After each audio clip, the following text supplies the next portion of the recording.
Jacob's story is an epic journey of faith, deception, and redemption that echoes through the ages. In a world where cunning often triumphs over integrity, Jacob's life confronts us with uncomfortable truths about human nature and the divine plan. Have you ever wondered how God can use imperfect people to fulfill His purposes? Get ready for a narrative that will challenge your notions of justice and mercy as we explore the surprising origin of a chosen nation. Genesis 25:21 introduces us to a couple in distress. Isaac prayed to the Lord on behalf of his wife because she was barren. The Lord answered his prayer, and his wife Rebekah became pregnant. In ancient times, barrenness was seen as a curse, and Rebekah carried that burden for 20 years. Imagine the despair that must have consumed the hearts of this couple, heirs to the promise made to Abraham, yet unable to conceive a child. God's answer to Isaac's prayer didn't come without complications. Genesis 25:22-23 reveals the babies jostled each other within her, and she said, "Why is this happening to me?" So she went to inquire of the Lord. The Lord said to her, "Two nations are in your womb, and two peoples from within you will be separated. One people will be stronger than the other, and the older will serve the younger." Rebekah's pregnancy was a foreshadowing of the conflict that would mark not only the lives of her sons, but entire nations. The divine prophecy overturned the natural order of things. The older would serve the younger. From the womb, God was setting a pattern that would challenge human conventions. Genesis 25:24-26 narrates the dramatic birth. When the time came for her to give birth, there were twin boys in her womb. The first to come out was red, and his whole body was like a hairy garment. So they named him Esau. After this, his brother came out, with his hand grasping Esau's heel, so he was named Jacob. Isaac was 60 years old when Rebekah gave birth to them. The contrast between the twins was evident from birth. Esau, the firstborn, was red and hairy, characteristics that foreshadowed his rugged and impulsive nature. Jacob, on the other hand, was born clutching his brother's heel, a gesture prophetic of his cunning and determined personality. As the boys grew, their differences became more pronounced. Genesis 25:27-28 describes, "The boys grew up, and Esau became a skillful hunter, a man of the open country, while Jacob was content to stay at home among the tents. Isaac, who had a taste for wild game, loved Esau, but Rebekah loved Jacob. Esau became a man of the field, skilled in hunting, embodying the masculine ideal of the time. In contrast, Jacob was quiet and domestic, preferring the life of the home. This division of personalities was reflected in their parents' preferences. Isaac favored Esau, while Rebekah preferred Jacob.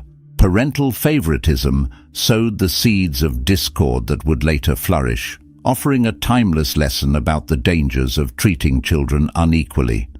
The turning point in the brothers' youth came with a seemingly trivial incident that had profound consequences. Genesis 25:29-34 recounts, "Once, when Jacob was cooking some stew, Esau came in from the open country, famished. He said to Jacob, 'Quick, let me have some of that red stew. I'm famished.' That is why he was also called Edom. Jacob replied, 'First, sell me your birthright.' 'Look, I am about to die,' Esau said. 'What good is the birthright to me?' But Jacob said, 'Swear to me first.' So he swore an oath to him, selling his birthright to Jacob.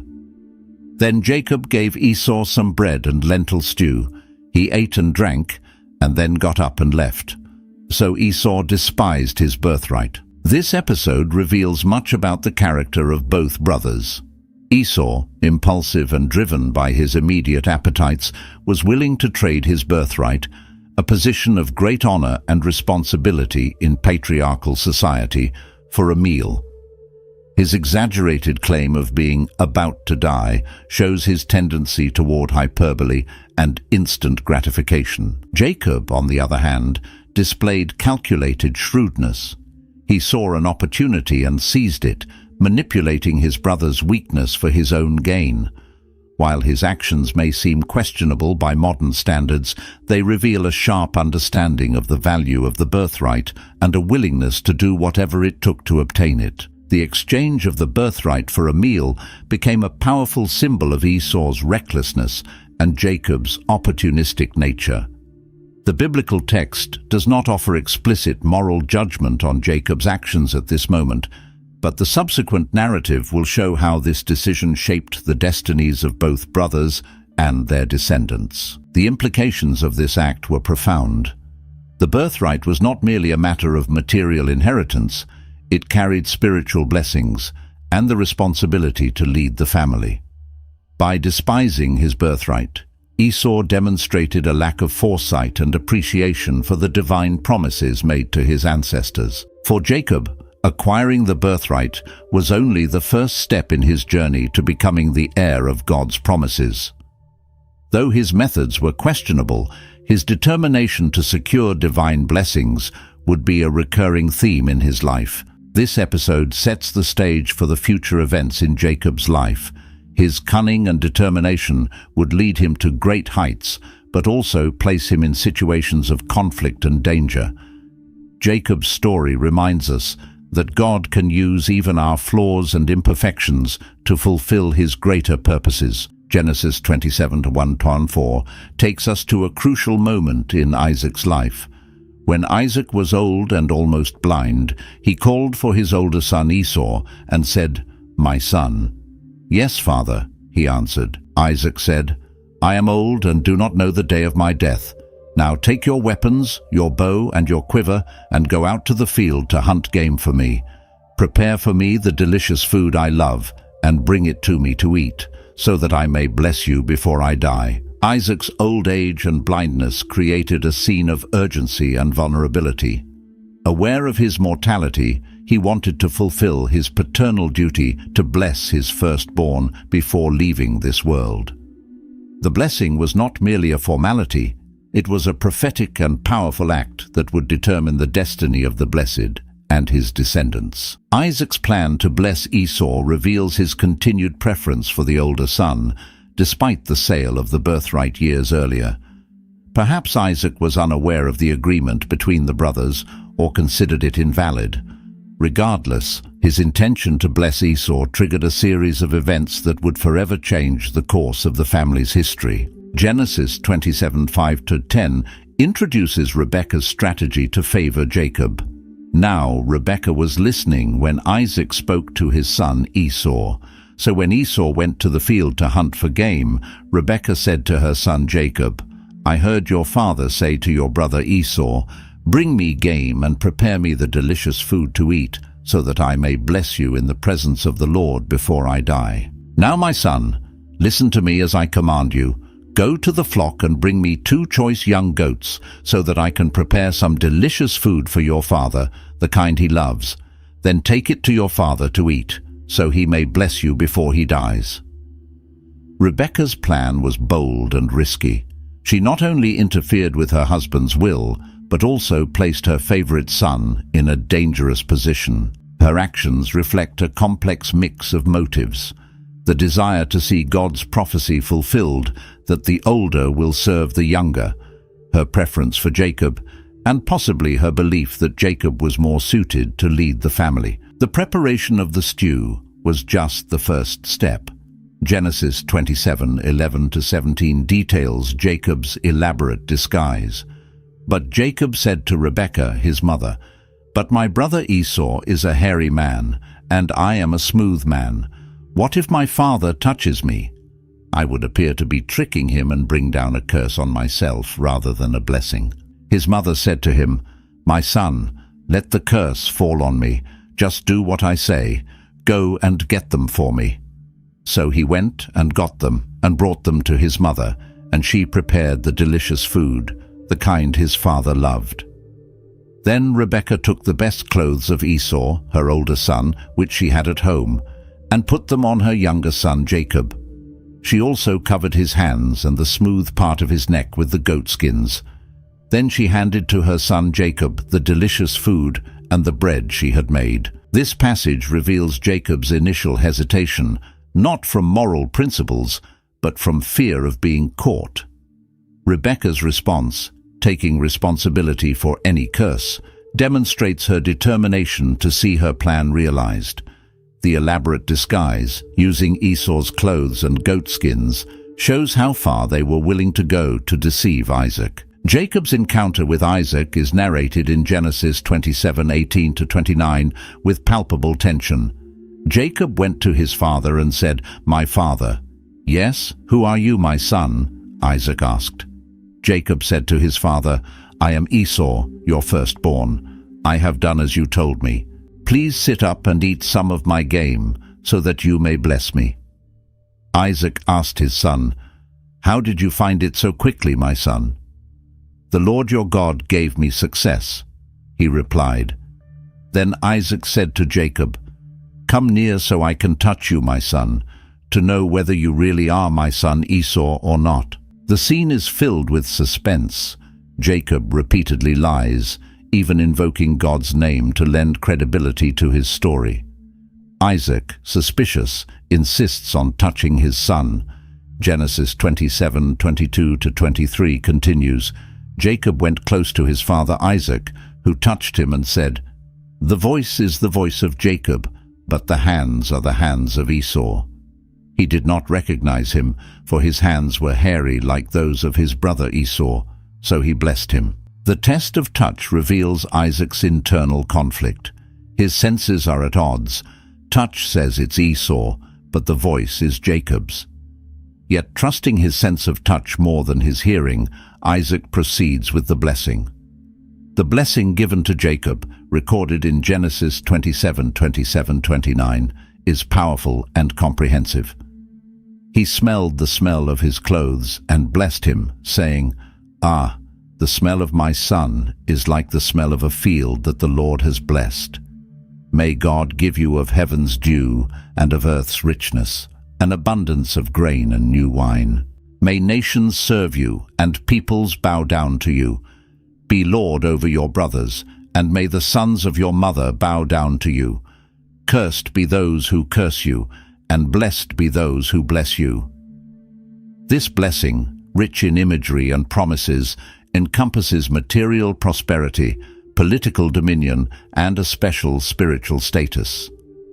Ironically, the blessing includes dominion over his brothers, echoing the prophecy given before the twins were born.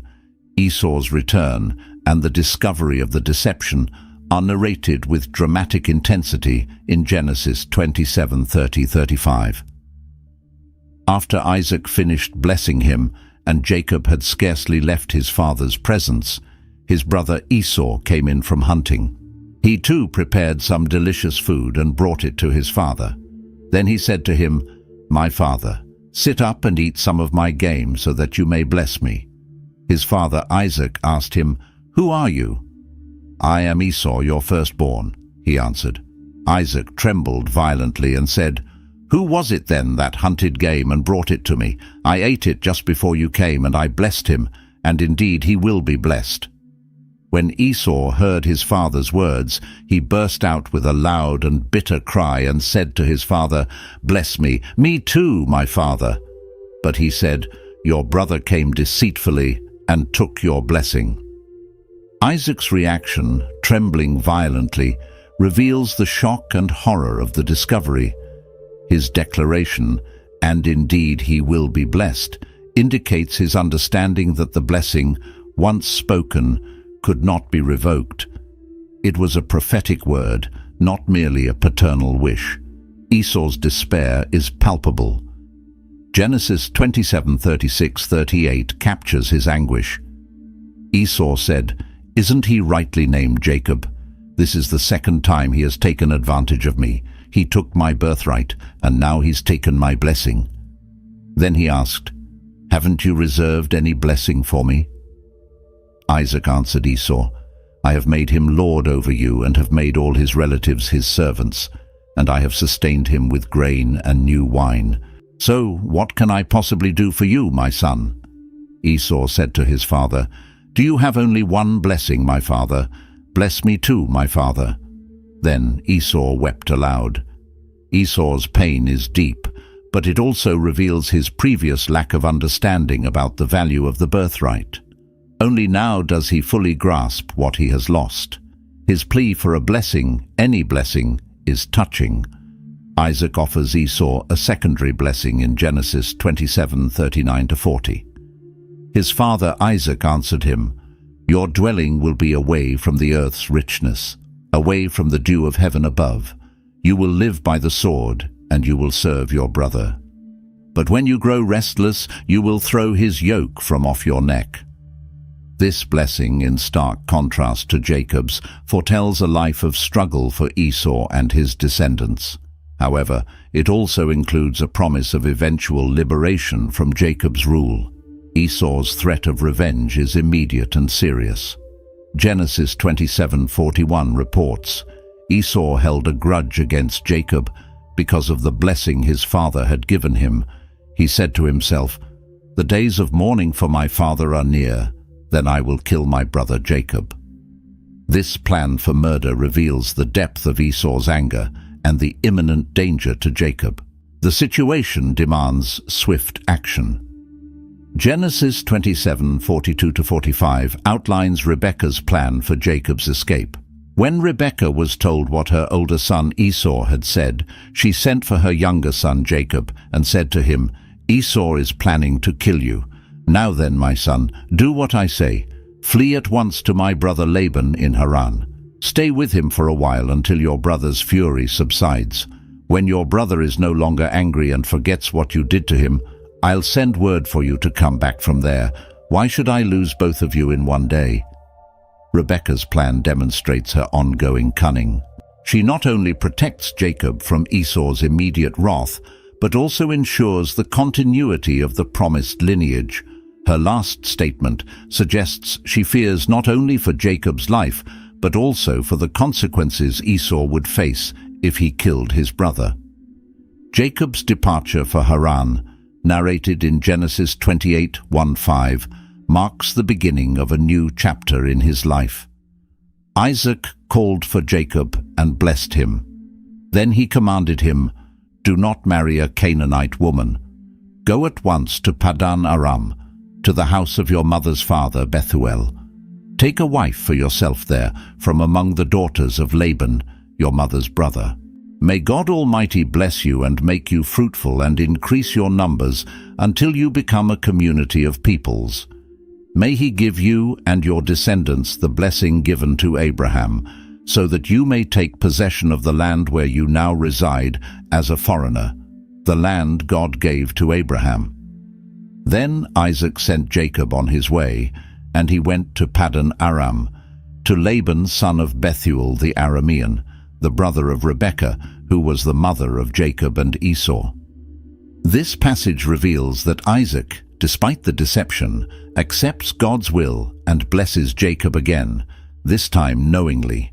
He also gives specific instructions about marriage, emphasizing the importance of maintaining the purity of the family line. Thus, Jacob departs, leaving behind a divided family and an enraged brother. His journey to Haran is not just a physical escape, but the beginning of a spiritual transformation. The events that follow will shape his character and prepare him to become Israel, the father of the 12 tribes. The story of Jacob's deception and flight is a powerful reminder of how human actions, even those motivated by ambition or fear, can be used by God to fulfill his greater purposes. It also illustrates the lasting consequences of our choices and the complexity of family relationships. Genesis 28:10-11 marks the beginning of Jacob's journey toward Haran. Jacob left Beersheba and set out for Haran. When he reached a certain place, he stopped for the night because the sun had set. Taking one of the stones there, he put it under his head and lay down to sleep. Imagine Jacob, alone for the first time in his life, fleeing from home, sleeping out in the open with only a stone for a pillow. It is at this moment of vulnerability that God chooses to reveal himself to Jacob in an extraordinary way. Genesis 28:12-15 describes Jacob's famous dream. He had a dream in which he saw a stairway resting on the earth, with its top reaching to heaven, and the angels of God were ascending and descending on it. There above it stood the Lord, and he said, I am the Lord, the God of your father Abraham and the God of Isaac. I will give you and your descendants the land on which you are lying. Your descendants will be like the dust of the earth, and you will spread out to the west and to the east, to the north and to the south. All peoples on earth will be blessed through you and your offspring. I am with you and will watch over you wherever you go, and I will bring you back to this land. I will not leave you until I have done what I have promised you. This vision of the stairway to heaven is a powerful revelation of the connection between heaven and earth, and of God's constant presence in Jacob's life. The divine promise reaffirms the blessings given to Abraham and Isaac, now extended directly to Jacob. Jacob's response, recorded in Genesis 28:16-22, reveals a profound spiritual transformation. When Jacob awoke from his sleep, he thought, Surely the Lord is in this place, and I was not aware of it. He was afraid and said, How awesome is this place! This is none other than the house of God. This is the gate of heaven. Early the next morning, Jacob took the stone he had placed under his head and set it up as a pillar and poured oil on top of it. He called that place Bethel, though the city used to be called Luz. Then Jacob made a vow, saying, If God will be with me and will watch over me on this journey I am taking, and will give me food to eat and clothes to wear so that I return safely to my father's household, then the Lord will be my God, and this stone that I have set up as a pillar will be God's house, and of all that you give me, I will give you 1/10. This vow marks the beginning of a personal relationship between Jacob and God. For the first time, we see Jacob acknowledging God not only as the God of his fathers, but as his own God. Jacob's arrival in Haran is narrated in Genesis 29:1-12, culminating in his encounter with Rachel at the well. Then Jacob continued his journey and came to the land of the eastern peoples. There he saw a well in the field, with 3 flocks of sheep lying near it, because the flocks drank from that well. A large stone covered the mouth of the well.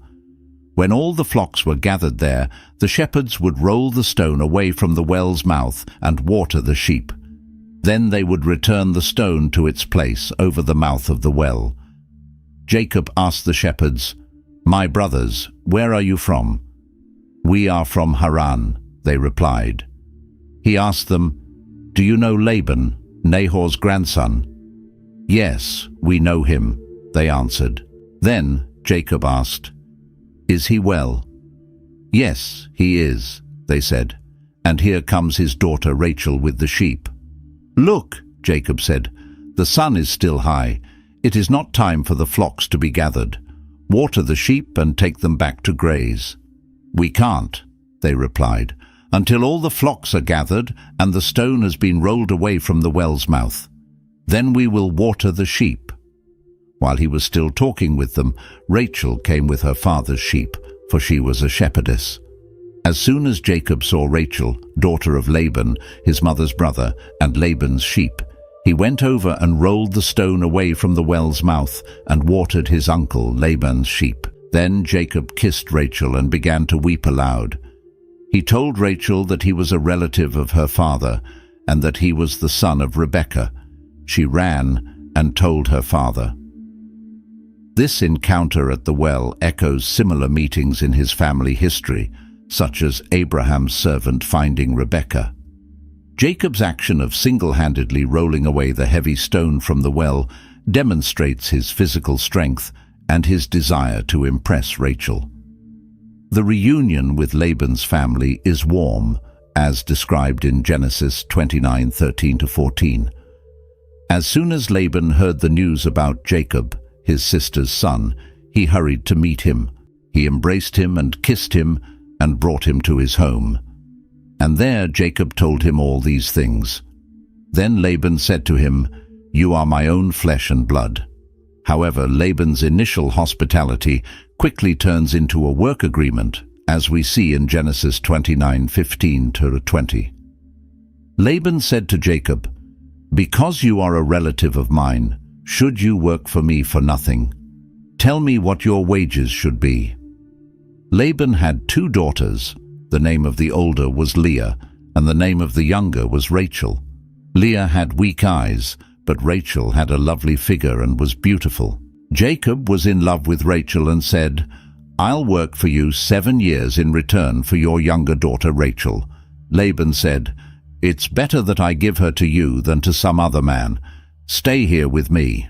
So Jacob served 7 years to get Rachel, but they seemed like only a few days to him because of his love for her. This agreement reveals both Jacob's deep love for Rachel and Laban's calculating nature.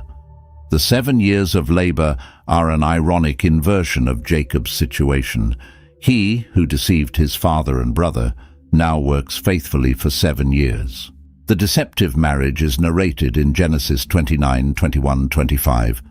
Then Jacob said to Laban, "Give me my wife, my time is completed, and I want to lie with her." So Laban brought together all the people of the place and gave a feast. But when evening came, he took his daughter Leah and brought her to Jacob, and Jacob lay with her. Laban gave his servant Zilpah to his daughter as her attendant. When morning came, there was Leah. So Jacob said to Laban, "What is this you have done to me? I served you for Rachel, didn't I? Why have you deceived me?" The irony of this situation cannot be overlooked. Jacob, who deceived his blind father, is now deceived in the darkness of his wedding night. Jacob's question, "Why have you deceived me?" echoes the question that Esau must have asked him years before. Laban's response and the second agreement are described in Genesis 29:26-30. Laban replied, "It is not our custom to give the younger daughter in marriage before the older one. Finish this daughter's bridal week. Then we will give you the younger one in return for another 7 years of work." And Jacob did so. He finished the week with Leah, and then Laban gave him his daughter Rachel to be his wife. Laban gave his servant Bilhah to his daughter Rachel as her attendant. Jacob lay with Rachel also, and he loved Rachel more than Leah, and he worked for Laban another 7 years. Thus Jacob finds himself married to 2 sisters, a situation that will create tension and rivalry in the years to come. Jacob's preferential love for Rachel mirrors the favoritism of his own parents, perpetuating a cycle of family conflict. Jacob's children are born amid this rivalry, as described in Genesis 29:31-35 and 31:24. Leah gives birth to Reuben, Simeon, Levi, and Judah. Rachel, unable to conceive, gives her servant Bilhah to Jacob, who bears Dan and Naphtali. Leah, seeing that she stopped having children, gives her servant Zilpah to Jacob, who bears Gad and Asher. Leah then conceives again and gives birth to Issachar and Zebulun. Finally, Rachel conceives and gives birth to Joseph. This narrative of births is filled with tension and competition between the sisters, each seeking to gain Jacob's favor through motherhood. The names given to the children often reflect their mother's emotions and hopes. The years in Haran transformed Jacob from a young bachelor into a man with a large and complex family. Through deceit, hard work, and family rivalries, Jacob begins to experience the consequences of his past actions. However, amid all this, we see the gradual fulfillment of God's promise to make him a great nation. Genesis 30:25-28 marks the beginning of Jacob's desire to return to his homeland. After Rachel gave birth to Joseph, Jacob said to Laban, "Send me on my way so I can go back to my own homeland. Give me my wives and children, for whom I have served you, and I will be on my way. You know how much work I have done for you." But Laban said to him, "If I have found favor in your eyes, please stay. I have learned by divination that the Lord has blessed me because of you." He added, "Name your wages, and I will pay them." This passage reveals the tension between Jacob's desire to return and Laban's desire to keep him, recognizing the blessings Jacob has brought. Jacob's prosperity as a shepherd is described in Genesis 30:29-43. Jacob proposes an apparently unfavorable deal for himself, asking only for the speckled and spotted animals from the flock. However, through a combination of selective breeding and possibly divine intervention, Jacob manages to significantly increase his wealth. Genesis 31:1-3 describes the growing resentment of Laban's sons and God's command for Jacob to return. Jacob, however, heard that Laban's sons were saying, "Jacob has taken everything that belonged to our father and gained all this wealth at our father's expense." And Jacob noticed that Laban no longer treated him as before. Then the Lord said to Jacob, "Return to the land of your ancestors and to your own people, and I will be with you." The secret planning of the departure is narrated in Genesis 31:4-13, where Jacob explains the situation to Rachel and Leah, revealing a dream in which God instructed him to leave. Jacob's wives support his decision, acknowledging their father's unjust treatment. Genesis 31:17-21 describes the escape during the sheep shearing. Then Jacob put his children and his wives on camels, and he drove all his livestock ahead of him, along with all the goods he had accumulated in Paddan Aram, to go back to his father Isaac in the land of Canaan. When Laban had gone to shear his sheep, Rachel stole her father's household gods. Moreover, Jacob deceived Laban the Aramean by not telling him he was fleeing. He fled with all he had, crossed the Euphrates River, and headed for the hill country of Gilead. Rachel's theft of the household gods adds complexity to the situation, possibly indicating her reluctance to sever ties with her family completely. The pursuit of Laban is narrated in Genesis 31:22-25. On the third day, Laban was told that Jacob had fled. Taking his relatives with him, Laban pursued Jacob for 7 days and caught up with him in the hill country of Gilead. Then God came to Laban the Aramean in a dream at night and said to him, "Be careful not to say anything to Jacob, either good or bad." Jacob had pitched his tent in the hill country of Gilead when Laban overtook him, and Laban and his relatives camped there too. God's warning to Laban in a dream demonstrates his continued protection over Jacob, even when Jacob's actions were questionable. The confrontation on Mount Gilead is described in Genesis 31:26-42. Laban accuses Jacob of secretly fleeing and stealing his household gods. Unaware of Rachel's theft, Jacob allows Laban to search the entire camp. Rachel, sitting on the gods, deceives her father by claiming she cannot get up because of her menstrual period, preventing him from searching where she was sitting. Jacob then expresses his frustration over Laban's treatment over the years. "For 20 years I was with you. Your sheep and goats did not miscarry, nor did I eat rams from your flocks. I did not bring you animals torn by wild beasts. I bore the loss myself, and you demanded payment from me for whatever was stolen by day or night. The heat consumed me in the daytime and the cold at night, and sleep fled from my eyes. It was like this for 20 years I was in your household. I worked for you 14 years for your 2 daughters and 6 years for your flocks, and you changed my wages 10 times. If the God of my father, the God of Abraham, and the fear of Isaac had not been with me, you would surely have sent me away empty-handed.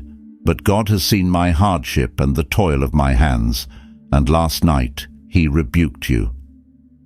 This passionate speech reveals Jacob's sense of injustice and his belief in divine intervention on his behalf. The covenant between Jacob and Laban is established in Genesis 31:43-55. They set up a heap of stones as a witness to their agreement not to harm each other. Laban calls the heap Jegar Sahadutha in Aramaic, while Jacob calls it Galid in Hebrew, both meaning heap of witness. Genesis 31:55 marks their final separation. Early the next morning, Laban kissed his grandchildren and his daughters and blessed them. Then he left and returned home. With this farewell, a significant chapter of Jacob's life comes to an end. He leaves Haran no longer as a young man, but as the patriarch of a large and prosperous family. The encounter with angels at Mahanaim is briefly mentioned in Genesis 32:1-2. Jacob also went on his way, and the angels of God met him. When Jacob saw them, he said, "This is the camp of God." So he named that place Mahanaim. This encounter serves as a reminder of God's continued presence and protection, preparing Jacob for the challenge ahead. The preparation for the meeting with Esau is narrated in Genesis 32:3-21. Jacob sends messengers ahead to inform Esau of his arrival. When the messengers return with the news that Esau is coming to meet him with 400 men, Jacob is terrified. In his fear, Jacob divides his group into two camps, thinking, if Esau comes and attacks one camp, the other camp may escape. Then he prays fervently to God. "O God of my father Abraham, God of my father Isaac, Lord, you who said to me, 'Go back to your country and your relatives, and I will make you prosper,' I am unworthy of all the kindness and faithfulness you have shown your servant. I had only my staff when I crossed this Jordan, but now I have become two camps. Save me, I pray, from the hand of my brother Esau, for I am afraid he will come and attack me, and also the mothers with their children. But you have said, 'I will surely make you prosper, and will make your descendants like the sand of the sea, which cannot be counted.'" This prayer reveals Jacob's inner struggle between fear and faith, reminding God of his promises while acknowledging his own unworthiness. Jacob also prepares a substantial gift for Esau, sending it in separate groups ahead of him, hoping to appease his brother. Thus ends Jacob's preparation for the encounter he has dreaded for 20 years.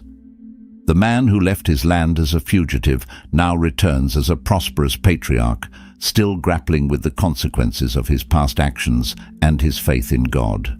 Genesis 32:22-32 narrates one of the most enigmatic and transformative episodes in Jacob's life, his struggle with the angel at Peniel.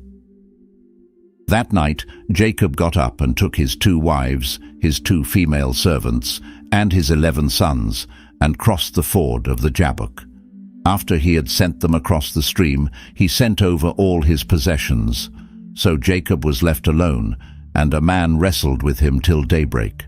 This nighttime struggle symbolizes Jacob's internal battle with his past and his future.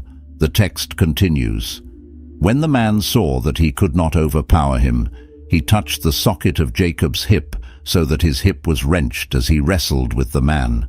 Then the man said, 'Let me go, for it is daybreak.' But Jacob replied, 'I will not let you go unless you bless me.'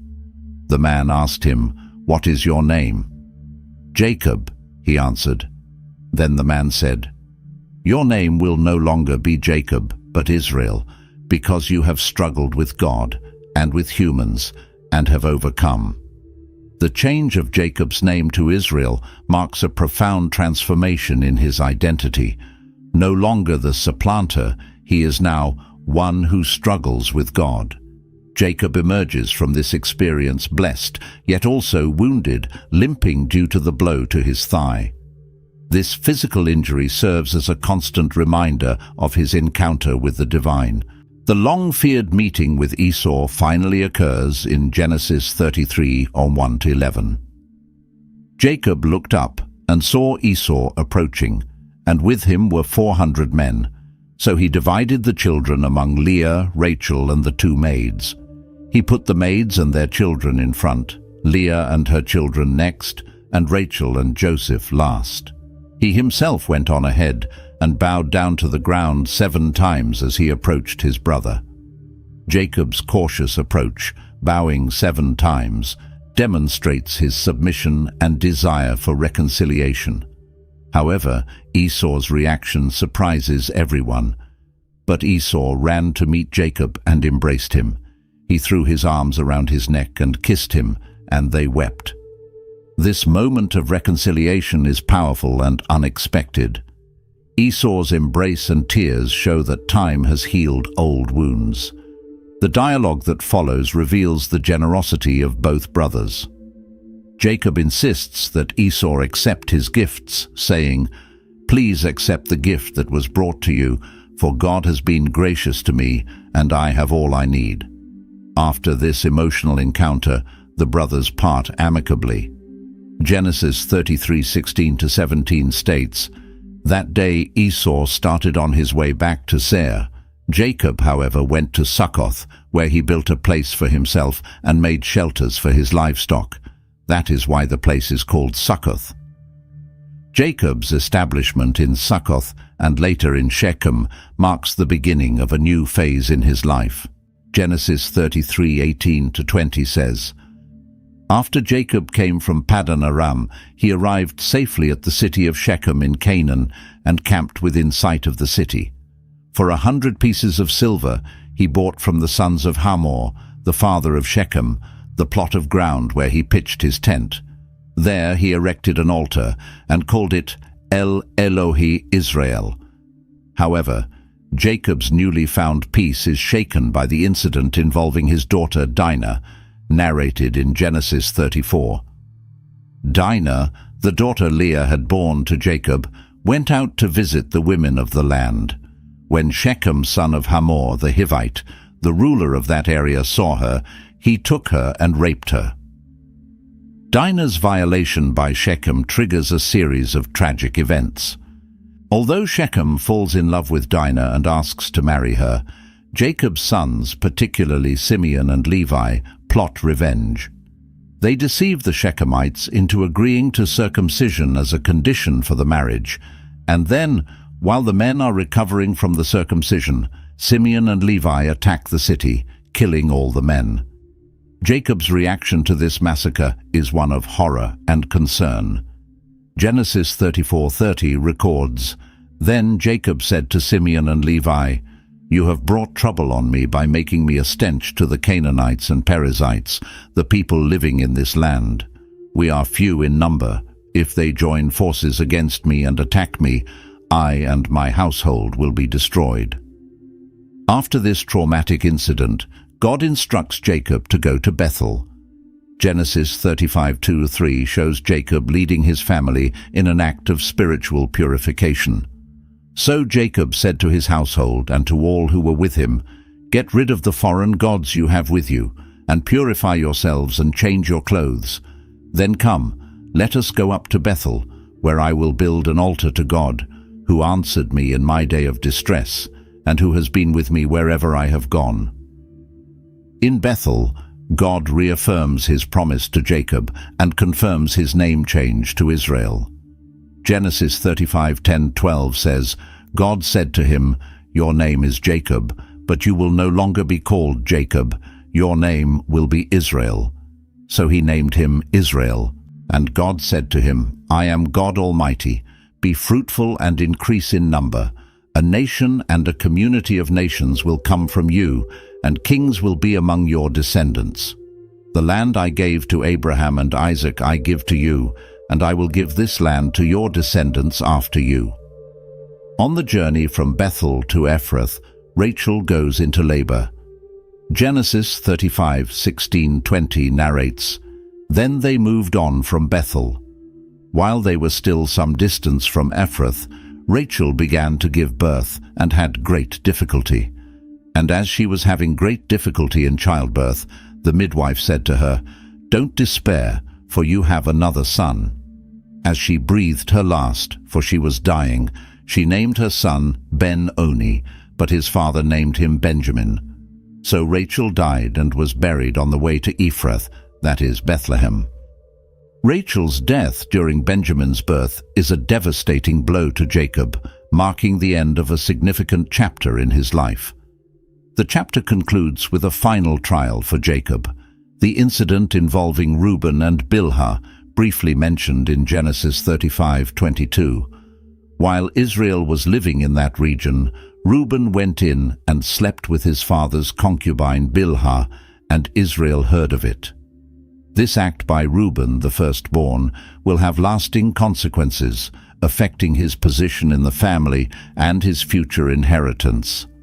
Thus, this period in Jacob's life is marked by reconciliation and spiritual renewal, but also by personal and familial tragedies that continue to shape his character and the future of his lineage.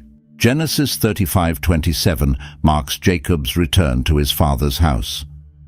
Jacob came home to his father Isaac in Mamre, near Kiriath Arba, that is Hebron, where Abraham and Isaac had stayed.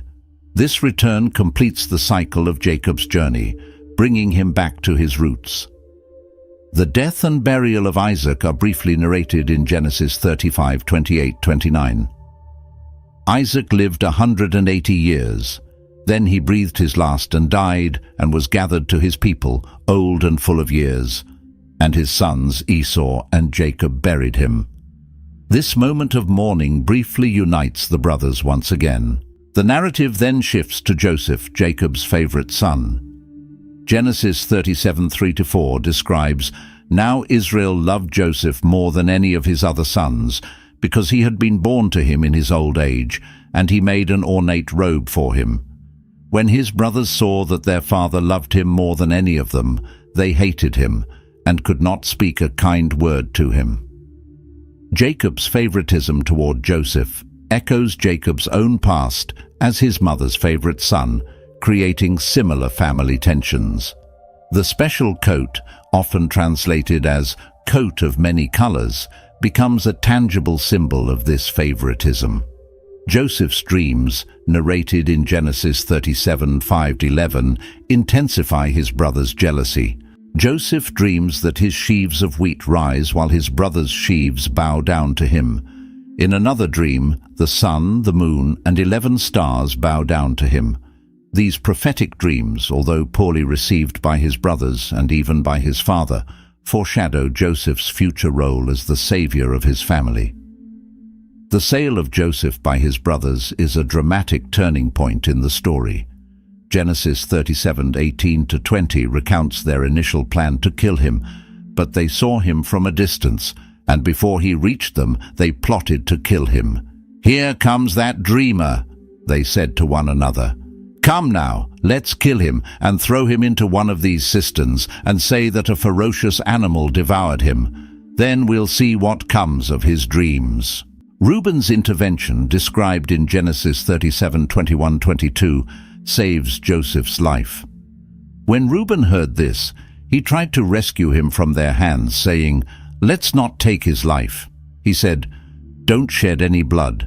Throw him into this cistern here in the wilderness, but don't lay a hand on him." Reuben said this to rescue him from them and take him back to his father. However, Judah's suggestion to sell him prevails. Genesis 37:26-28 narrates, "Judah said to his brothers, 'What will we gain if we kill our brother and cover up his blood? Come, let's sell him to the Ishmaelites and not lay our hands on him. After all, he is our brother, our own flesh and blood.' His brothers agreed. So when the Midianite merchants came by, his brothers pulled Joseph up out of the cistern and sold him for 20 shekels of silver to the Ishmaelites, who took him to Egypt. The deception of Jacob's sons is detailed in Genesis 37:31-33. Then they got Joseph's robe, slaughtered a goat, and dipped the robe in the blood. They took the ornate robe back to their father and said, "We found this. Examine it to see whether it is your son's robe." He recognized it and said, "It is my son's robe. Some ferocious animal has devoured him. Joseph has surely been torn to pieces." Jacob's intense mourning is poignant. Genesis 37:34-35 describes, "Then Jacob tore his clothes, put on sackcloth, and mourned for his son many days. All his sons and daughters came to comfort him, but he refused to be comforted. 'No,' he said, 'I will continue to mourn until I join my son in the grave.' So his father wept for him. The years of sadness and mourning for Joseph are a dark period in Jacob's life.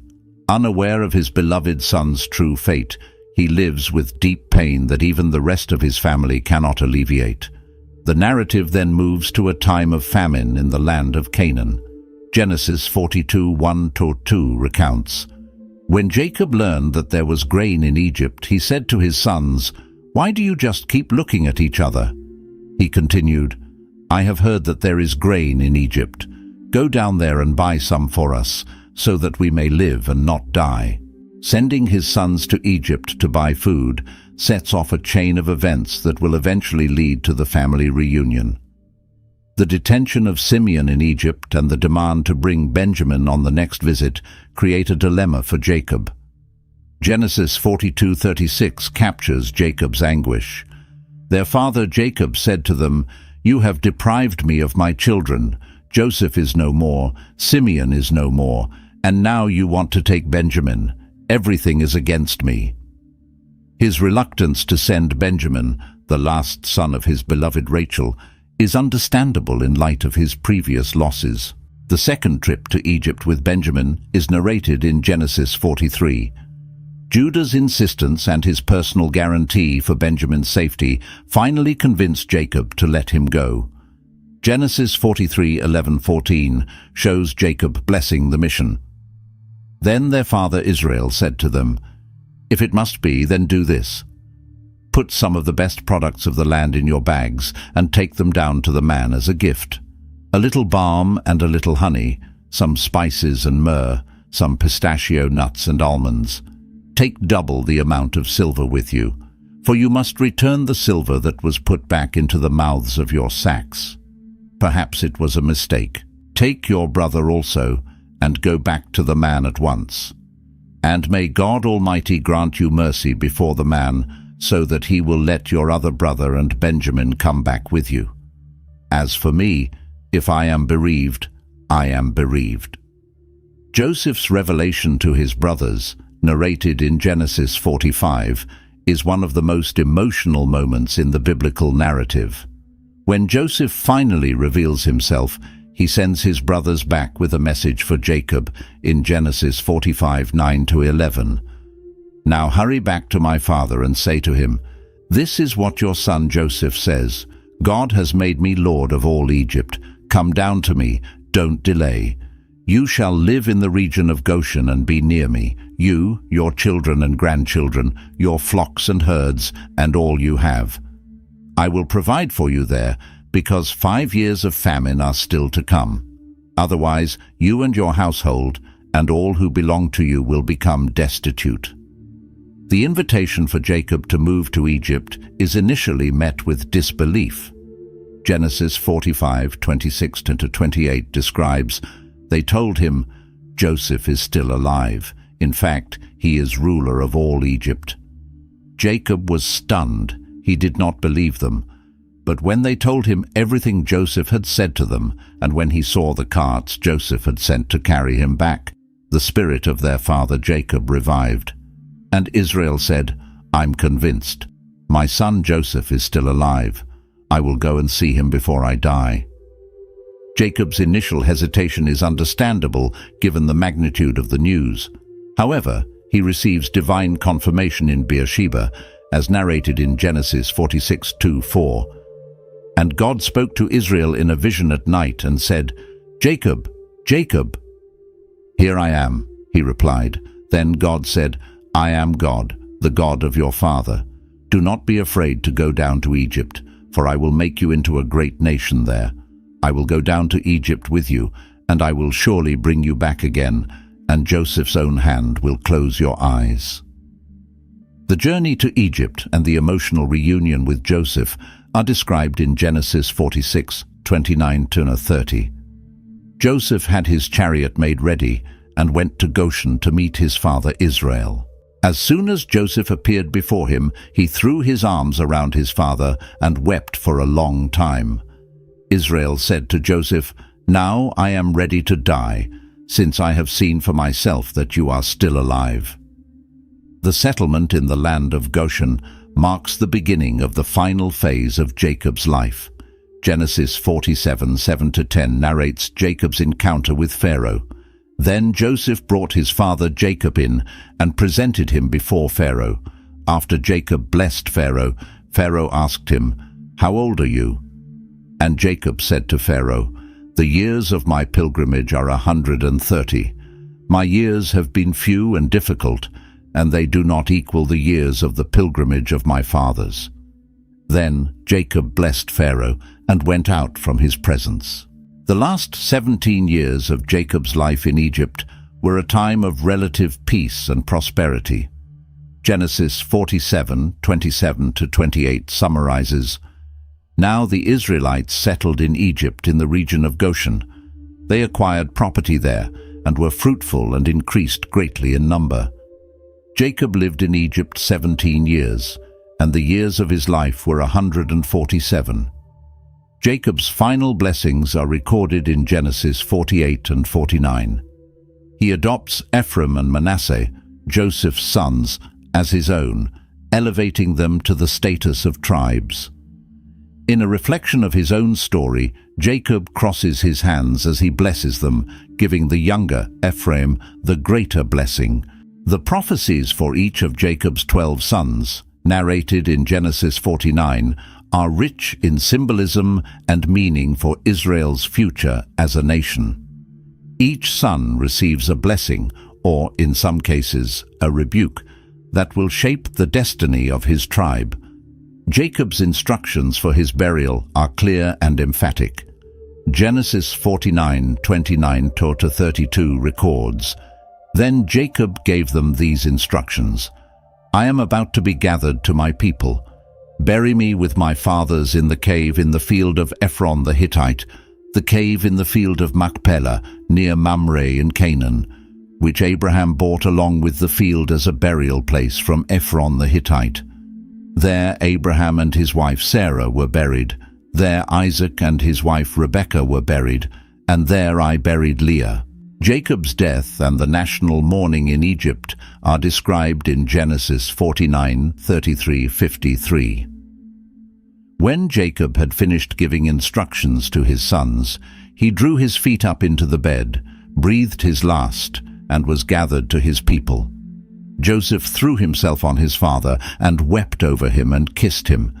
Then Joseph directed the physicians in his service to embalm his father Israel. So the physicians embalmed him, taking a full 40 days, for that was the time required for embalming. And the Egyptians mourned for him 70 days. The grand funeral and burial in the cave of Machpelah, narrated in Genesis 50, 7-13, mark the end of Jacob's earthly life, but not the end of his legacy. His life, marked by struggles, deceit, loss, and reconciliation, stands as a testament to God's faithfulness and the complexity of the human experience. Jacob's journey shows us that God can use even our failures and struggles to fulfill his purposes. What lessons have you drawn from the life of this patriarch? How does Jacob's story relate to your own journey of faith? If this video touched your heart or made you reflect, don't keep it to yourself. Share it with someone who could benefit from this message. Jacob's story reminds us that transformation is possible for all of us. Did you enjoy this content? Then don't forget to subscribe to the channel and turn on notifications so you won't miss any of our upcoming videos about biblical characters and the life lessons we can learn from them. Remember, just as God worked in Jacob's life, he wants to work in your life too. See you in the next video.